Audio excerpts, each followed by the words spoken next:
The news doesn't have to always be depressing. What do you love about running? Energy! It can be uplifting. That human connection that we create on the broadcast every night is incredibly important. Your morning routine just got better. CBS Mornings, weekdays at 7. I'll see you in the morning.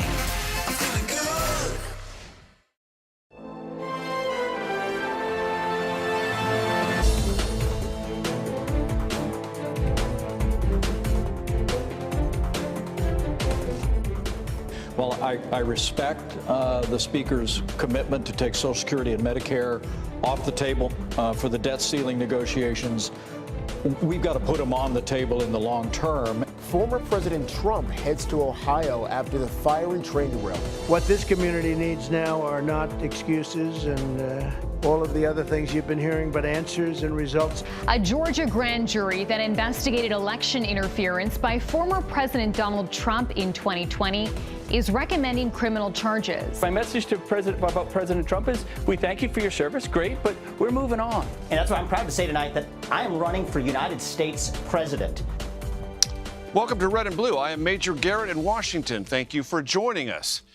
In addition to all those things you just heard about, Democrats on Capitol Hill are raising real and loud security concerns after House Speaker Kevin McCarthy has apparently decided to hand over reams and reams of surveillance footage from the January 6th Capitol riot to Fox News host Tucker Carlson and his associates.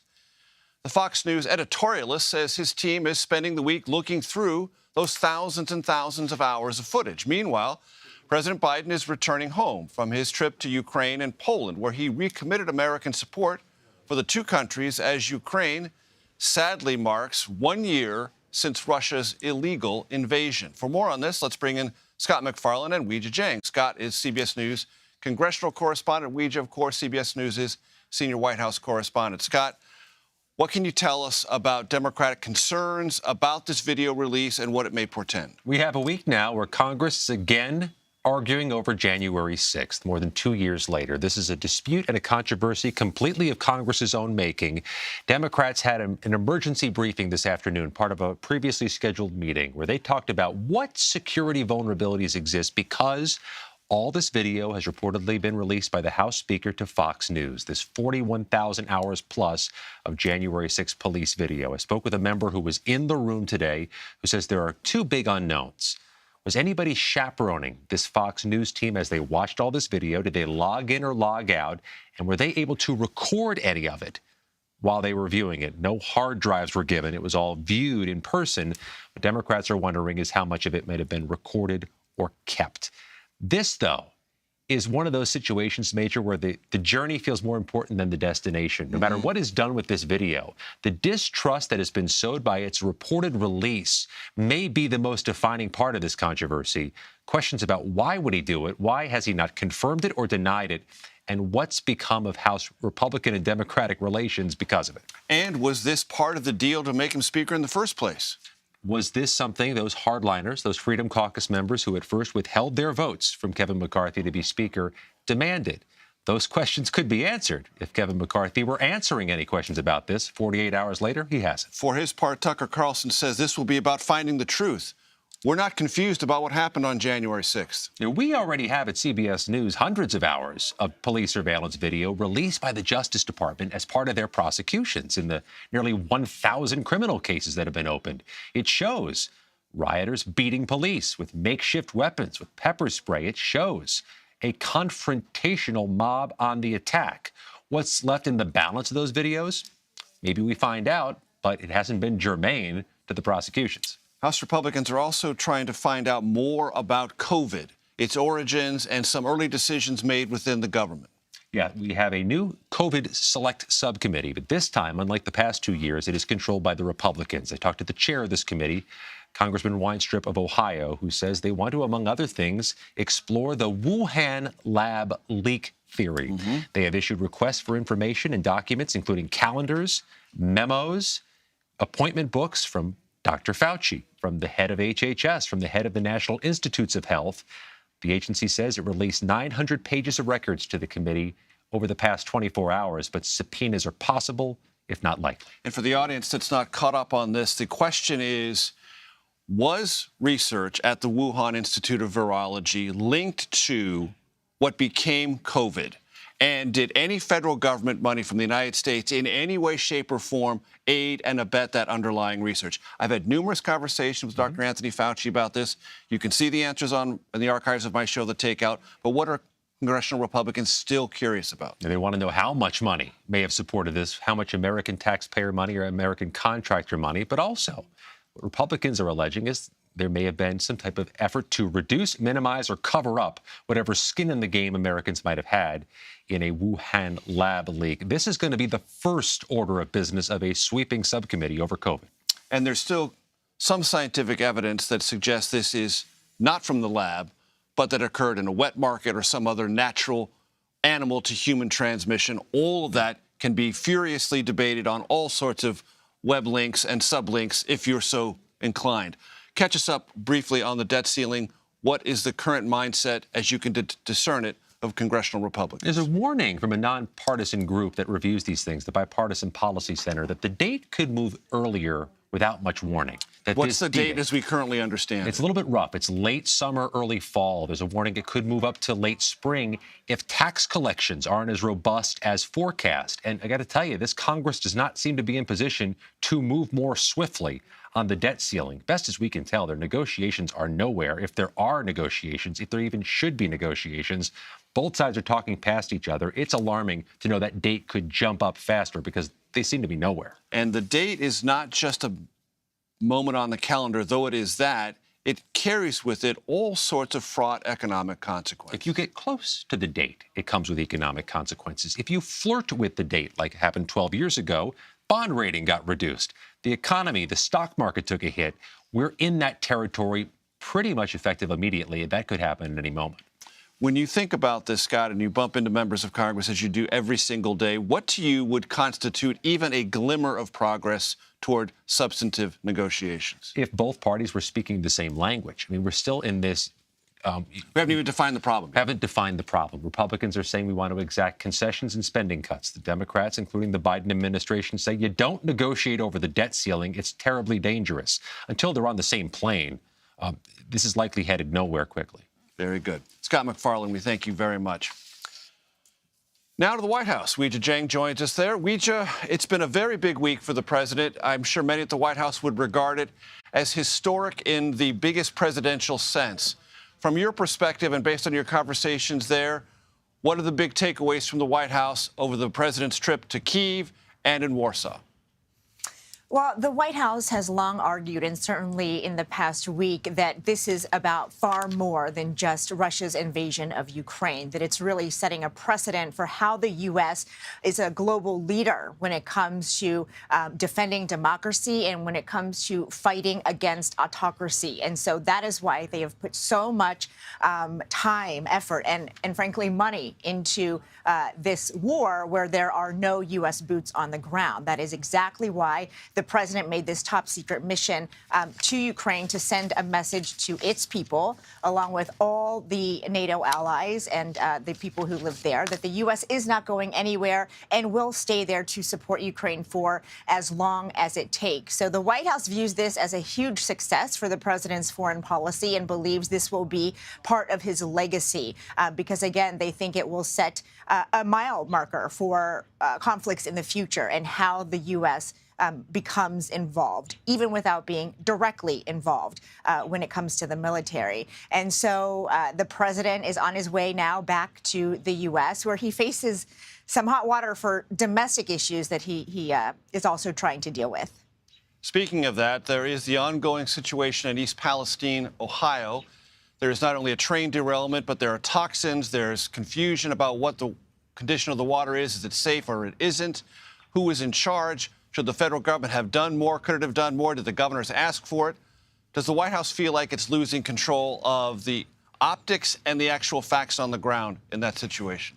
I think it's hard for the White House to argue that this could have been handled better when it comes to the reaction. They've received a lot of criticism because Transportation Secretary Pete Buttigieg did not really respond. And tomorrow he is heading there, by the way, after days of being not as involved as the city would have liked. And also they're asking where President Biden is. The mayor of East Palestine, Trent Conaway, publicly said that it was a slap in the face for President Biden to go to Ukraine and offer up millions and millions of dollars to the people there while his constituents continue to suffer and try to make their way through this.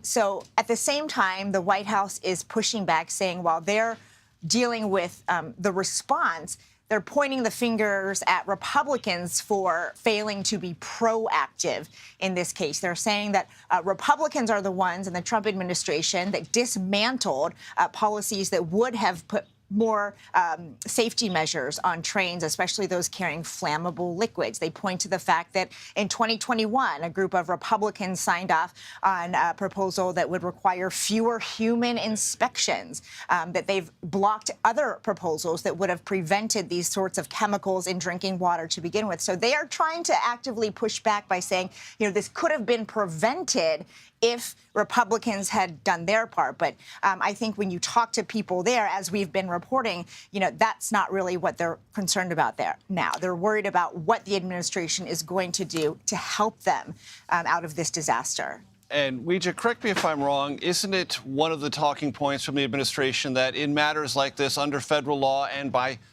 understanding with the rail companies, they're the first line of defense in terms of cleanup and operation? Yes, absolutely. That is their argument, and that is part of their defense. But, you know, that is one thing. But another, when it comes to the folks who are trying to deal with this, you know, having a presence there, you know, would have made a difference. We've heard that from leaders there. We've heard that from residents there, that, you know, even if they are not, you know, the sole people responsible, that certainly they feel like they have been left out in the cold, that there has not been enough of a response from the federal government. Weijia Jiang on the North Lawn of the White House. Thank you so very much. In a rare move, a member of the Georgia grand jury that was investigating former President Trump, well, she's speaking out. What she is saying publicly and how the former president is responding. That after the break. You're streaming Red and Blue, reporting across the political divide.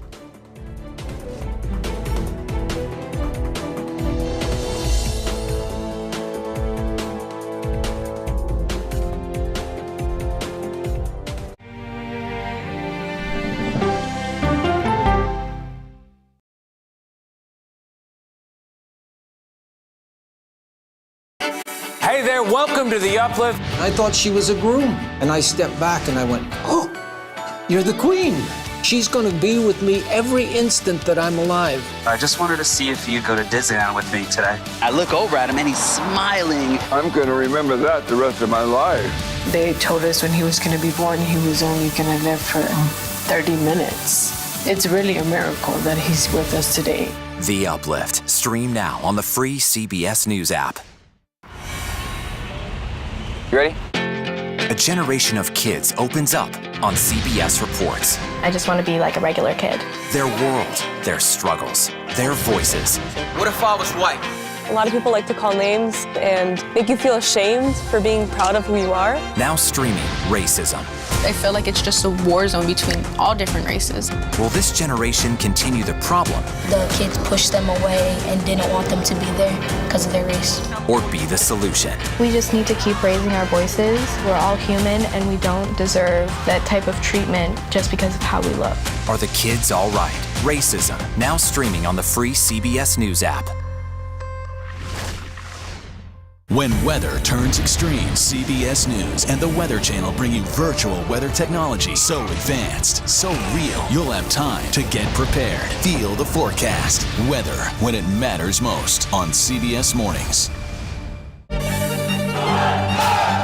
An original documentary from CBS reports tensions rising between a powerful country and a vital island. The supply of this technology came grinding to a halt. The world would grind to a halt. Absolutely. As Taiwan faces threats and aggression.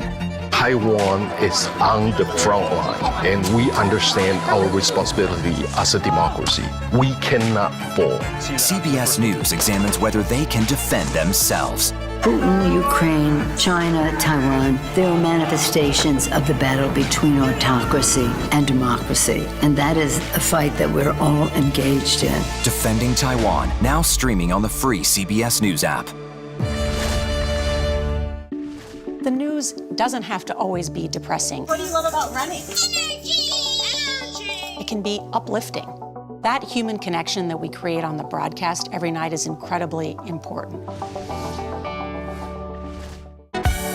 Stories that inform. You can be really old at 60, and you can be really young at 85. Inspire. How do we unlock the power within ourselves to be who we want to be? And brighten your day. The best part of fame is making people feel good. Always send the people home happy. Make every day a little more like Sunday morning. Here comes the sun. Stream now on the free CBS News app.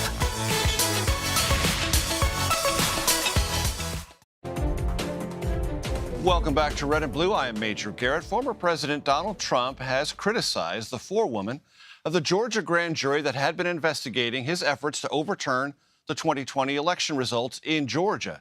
Emily Coors said the jurors recommended indictments and that the list of those indictments could be long. I am joined by CBS News Chief Election and Campaign Correspondent Robert Costa, who joins us from Plains, Georgia. So, Robert, it is very unusual for information like this to surface at a moment like this. Your reaction? Major, it's good to be with you. It is unusual. It breaks norms for the forewoman of a special grand jury like this to speak out, but it is not illegal. The special grand jury, which was convened by the Fulton County District Attorney, has finished its work. It has issued a report to the District Attorney with recommendations for indictments and questions they believe the District Attorney should raise. But because it has completed its work, she's able to speak out. But it's an unusual moment because the District Attorney, Fonnie Willis, has not yet made a decision about whether she will convene a regular criminal grand jury and whether she will issue indictments through a new grand jury. It's a lot of legal talk. Right. But long story short, the District Attorney hasn't made a decision, yet the forewoman speaking out with hinting and suggesting remarks about the case, and that's created a bit of friction. We've learned today that some Republican witnesses are preparing to move to dismiss any possible indictments down the line, should it ever get there. Right, and to your point, Robert, this is sort of midway in a very important process. One grand jury looked at it, but another one would need to be convened if, in fact, indictments are to be issued. And the pivot point, that is the district attorney herself. And as you mentioned, some Republicans ensnared in this have begun to see, whether it exists or not, a potential legal advantage they might seek.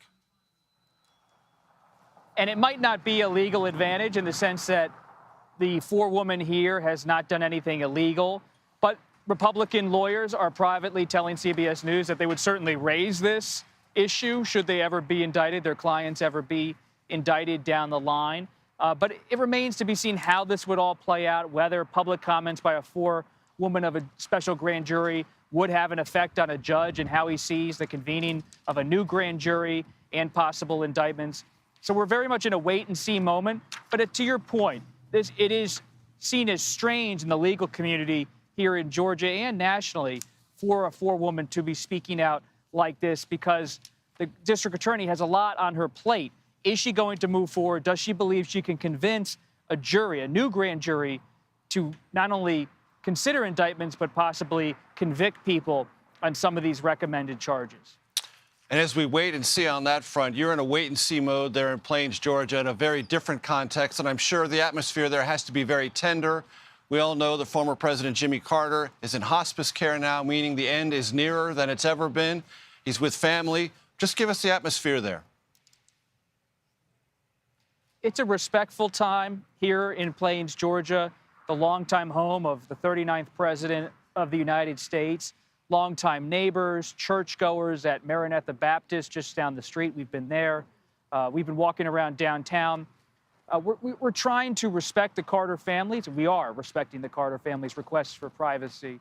But we came down here, our CBS News team, over the weekend after it was announced that former President Carter had decided to enter hospice care at home. But as so many neighbors and friends of the Carters have told us in just the last few days, Carter is one of the toughest people they know. And they believe he will be tough until the end. stubborn in the best sense, about carrying on with his head held high despite health challenges. And so this is a moment for the people of Plains, a small town here in southwestern Georgia, but also the people of America, to reflect on the life of Jimmy Carter. What a life. 98 years he has lived so far, a life not only that involved the White House, but so much service in terms of humanitarian work and work abroad. An active Sunday school teacher and a man of faith, I'm sure he is approaching this along with his family with a degree of confidence rooted in that faith. Robert, before we let you go, former President Trump was in East Palestine, Ohio today. Some Democrats have said this was just a political stunt, but clearly former president's trying to underscore this as a failure of the federal government and trying to find some resonance in that community.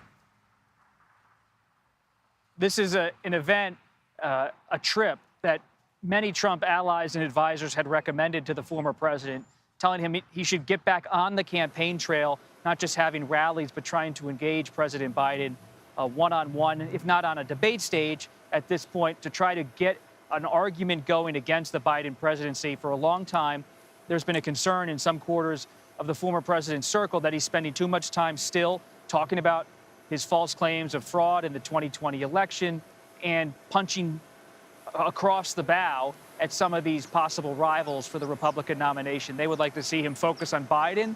He did that today by talking about the Biden administration's response to the terrible situation in Ohio, and he spoke to it, but it remains to be seen what it means in 2024. It's so early in that nominating contest and in the larger presidential race. With our thanks to Robert Costa for us in Plains, Georgia. We thank you. Donald Trump and Nikki Haley have company in the race for the Republican presidential nomination 2024. But it is not one of the contenders you might reasonably expect. We take a look at the latest candidate throwing his hat in the ring. That's next. You are streaming Red and Blue.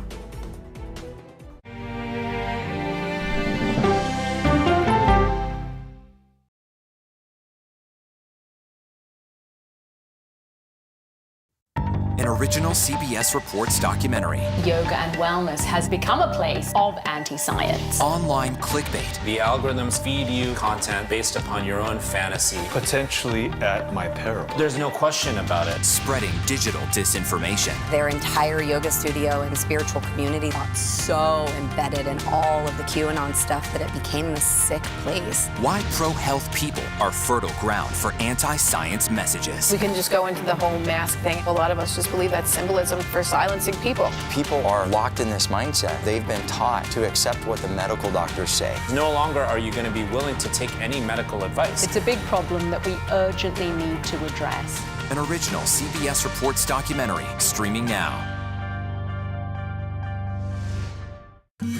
An original CBS Reports documentary. We need to put an end to this territorial status. Will statehood create a better Puerto Rico? So that we have the same quality of life that you see in the States.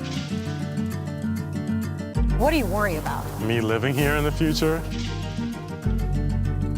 They're giving incentives to non-Puerto Ricans to come to Puerto Rico and extract our natural resources and take over our land. Vacation in Puerto Rico, and in exchange for that, you don't pay taxes.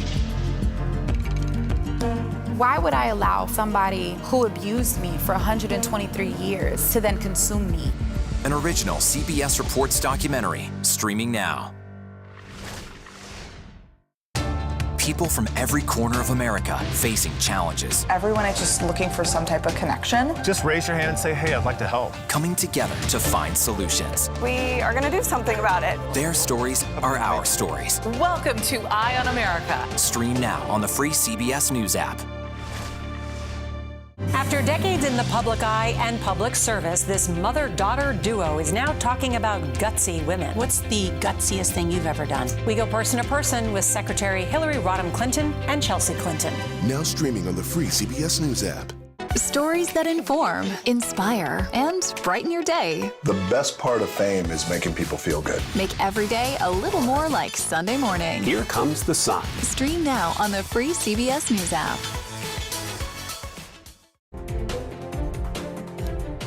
Welcome back to Red and Blue. I am Major Garrett. Well, the Republican presidential field is growing. 37-year-old Vivek Ramaswamy. There we go.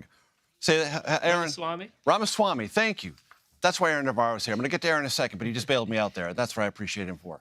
Announced he's joining the race for the White House. He's a biotech entrepreneur, and he's known in conservative circles for his book, Woke Inc. Let's listen. We forgot all of the ways we're really just the same as Americans, bound by a common set of ideals that set this nation into motion 250 years ago. And that's why I'm proud to say tonight that I am running for United States president to revive those ideals. Yeah, so the control room is still really furious with me for referring to Aaron Navarro way too early, but I had to because he had to bail me out. Joining me now, political reporter Aaron Navarro. So thanks for that assist. All good. In addition to who he is, it strikes me that what he's about matters. Right. That is to say, he's trying to find a lane that is very distinct and one note right now.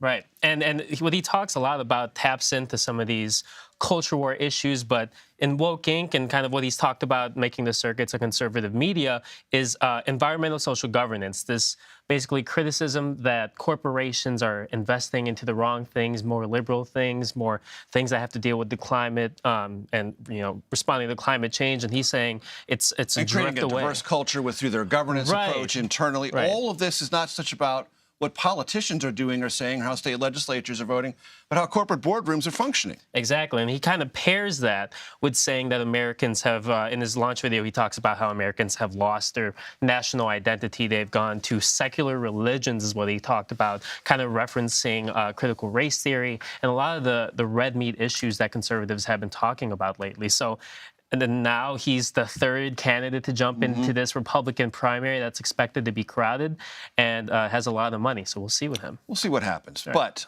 you've got some reporting on one of the key aspects of the year before any presidential campaign. What do I mean by that? You begin to try to vacuum up dollars if you have any intentions, because your intentions are going to be driven by how well or poorly you vacuum up dollars. Talk about donor meetings this week. That's right. So this Thursday kind of kicks off one of three notable donor retreats, donor gatherings that I'm watching. All in Republican circles. All in Republican circles. So former President Trump is hosting one in West Palm Beach on Thursday, kind of like a candlelight dinner with supporters, donors. The next day, down the street, his potential primary rival, Ron DeSantis, the governor of Florida, is hosting a week-long retreat with donors and supporters. I've been told by people familiar with the event planning, at least 150 are going to be in attendance. He held something like this last year where we saw Governor Sarah Huckabee Sanders, then a candidate for Arkansas governor. She was there. I was told to expect some more big names this weekend, and also just to see which big donors that may have supported Trump in the past are now going to go for DeSantis, and that's going to be a big battle to watch. And lastly, on the same day, Friday, is kind of a donor retreat in Austin, Texas, with a bunch of the other candidates, Mike Pence, Nikki Haley, potential candidates. Right. Tim Nikki Haley's Scott. real. Mike Pence is waiting, still making a decision, but that's being hosted by Senator John Cornyn, strategist Karl Rove, and Governor Abbott, whose name has been put out there in 2024. So it is interesting he's hosting this retreat, but this is another way to show that donors, especially on the Republican side, are open to options that are not named Donald Trump. You mentioned South Carolina Republican Senator Tim Scott. He put out a sort of, hello, I'm here bio video, not announcing anything, but let's take a quick look at part of that. Lots of pain, but the thing that emerges from all that pain was faith. That in spite of the obstacles, there's always in the obstacle a seed, and that seed was a seed of opportunity. I'm a guy who believes in the Hail Mary. So I think you're never out of the game. No matter what the score is, if there's time on the clock, you keep playing. So I mentioned the money. Money is also important, but biography is an essential part of any presidential story, successful or non-successful. What's this about? This is Tim Scott both introducing himself to potential voters in the Republican primary and trying to see if his brand of optimism in the Republican Party. Resilience. Resilience, kind of looking ahead his bio, one of the few black Republicans, but someone that came from a background that many working class Americans can relate to. And this is him testing the waters. He started a listening tour today in Iowa. We'll see where he goes next. Of course, he's from South Carolina, a primary state, and he's been doing events there. But it's him kind of kicking the tires to see if there's an appetite for his type of brand of republicanism, both, attacking President Biden, saying he's not doing a great job with the country, but that there is a positive way to move the country forward. And it's going to be an interesting campaign if he decides to get in to watch, just given he's one of the few black Republicans in the party, given his background, and given that he has a ton of money in his Senate campaign coffers that could potentially give him a leg up if he decides to get in. And on the legislative side of things, Tim Scott is the most important interlocutor with Democrats if there is going to be any movement on any kind of police reform legislation at the federal level after Tyree Nichols and all those that predated the Tyree Nichols situation in Memphis. That's right. And over the weekend, earlier, he also posted a video of him talking to other black South Carolinians just about the internal kind of strife and when it comes to how education plays a role in how black Americans are treated in the country, and how he thinks that, the color of your skin should not matter as much as it matters, the level of education, the quality of education that you get. And that was an interesting interesting video he put on Twitter, kind of tapping into his identity a little bit. Aaron, before I let you go, you have a delicious detail about just how close Ron DeSantis and Donald Trump will be when they're having these competing donor outreach events. That's How right. close? When I looked it up on Google Maps, it was about an 8-minute drive, so could be longer or shorter depending on traffic. But that's pretty significant to me, given that these two could really be the top two Republicans in the presidential primary. And it seems striking to me that Governor DeSantis, getting that close, is saying to the former president, I'm not shy about basically coming to your backyard. Right. Everyone knows in Republican circles for the last 4 or 5 years, the fundraising mecca is Mar-a-Lago, it is West Palm Beach. Right. That's where you go to show your allegiance to former President Trump or President Trump when he was in office, and how you contribute. That's the way to get in and get noticed and be recognized. And DeSantis is not shy now, clearly, about going right there. That's right. And look at the sequencing, one on Thursday, one on Friday. I wouldn't be surprised if you see some figures at Mar-a-Lago, then in the Four Seasons Palm Beach. Double dipping, as it's sometimes referred to. Yes, Aaron Navarro, thank you so very much. That does it for today. You can stream Red and Blue Monday to Thursday at 5 p.m. Eastern. You're streaming CBS News.